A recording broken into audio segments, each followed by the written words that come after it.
som i sin store barmhjertighed har genfødt os til et levende håb ved Jesu Kristi opstandelse fra de døde. Lad os alle bede.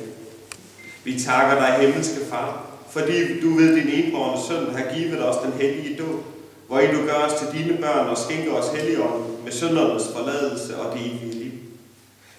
Vi beder dig, tag imod noget mod ham, som i dag kommer til den kristne dåb. Indlem ham i din menighed og bevar ham i dit samfund, både her og hisset. Amen. Og således taler vor Herre Jesus Kristus. Mig er givet al magt i himlen og på jorden.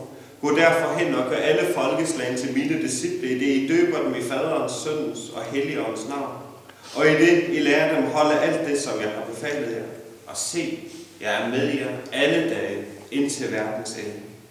Og evangelisten Markus skriver, og de bar nogle små børn til Jesus, for at han skulle røre ved dem.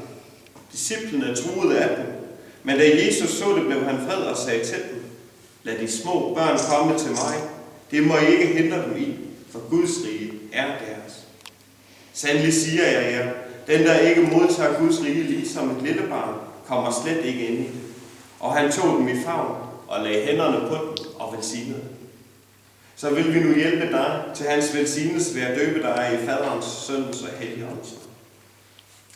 Modtag det hellige korsets tegn, både for dit ansigt og for dit bryst, til et vidnesbyrd om, at du skal tilhøre den korsfæstede Herre, Jesus Kristus.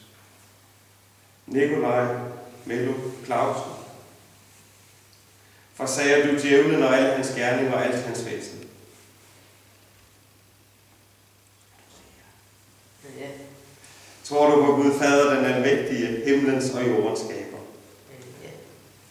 Tror du på Jesus Kristus, hans enbårne søn, vor Herre, som er undfanget ved Helligånden, født af Jomfru Maria, pint under Pontius Pilatus, korsfæstet, død og begravet, nedfaret til dødsriget, på tredje dag opstanden fra de døde, opfaret til himmel, siddende ved Gud Faders, den almægtiges højre hånd, hvorfra han skal komme at dømme levende og døde.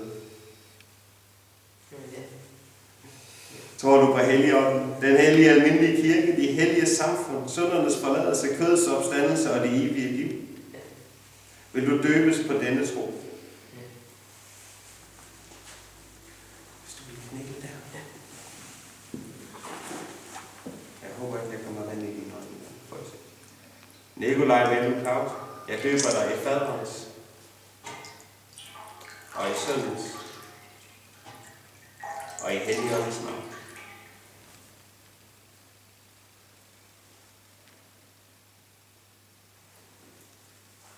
Fik jeg sat noget? Hvis du lige bliver knækket der eller det. Den almægtige Gud, vor Herre Jesu Kristi Far, som nu har genfødt dig ved vand og Helligånden og skænket dig syndernes forladelse. Han styrker dig med sin nåde til det evige liv. Han bevarer din udgang og indgang fra nu og til evig tid. Amen. Og lad os sammen med og for Nikolaj bede Fader vor. Fader vor, du som er i himlen, hellig blive dit navn, kom med dit rige. Ske din vilje som i himlen, således også på jorden. Giv os i dag vores daglige brød, og forlad os vores skyld, som også vi forlader vores skyldnere. Og lad os ikke ind i fristelse, men fri os fra det onde, for dit er riget og magten og æren i evighed. Amen. Værsgo, Nikolaj, så må du gerne rejse dig op igen. Ja. Og vil jeg gerne sige tillykke med dåben. Du kommer til at få en velsignelse igen her, inden så længe til din konfirmation. I er nogen, der har støttet og bakket op om ham i dag. Det er jeg rigtig glad for, det tror jeg også, Nikolaj er. Nikolaj er blevet voksendøbt. Han er en mand, som man jo siger. Og derfor så er I jo ikke fader på den måde, at I har ansvar for hans trosoplæring. Den har han allerede modtaget, vil vi sige. Han har alt det, som han behøver for Gud.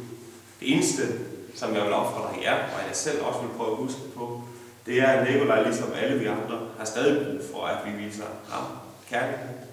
At vi tager tale med ham om de ting, der er foregået i dag. Jeg vil prøve at huske på det selv, og vil stærkt opfordre jer andre, der har været en del af hans dag i dag, til at gøre det samme. Ellers er det kun herfra at sige, fred være med jer. Så vil vi synge den næste salme, når I er kommet tilbage på jeres plads.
Vi takker dig af hjertens grund, fordi du har ladet os komme til den nådefulde dåb, hvor I du skænkede os syndernes forladelse, Helligånden og det evige liv for din søns Jesu Kristi skyld.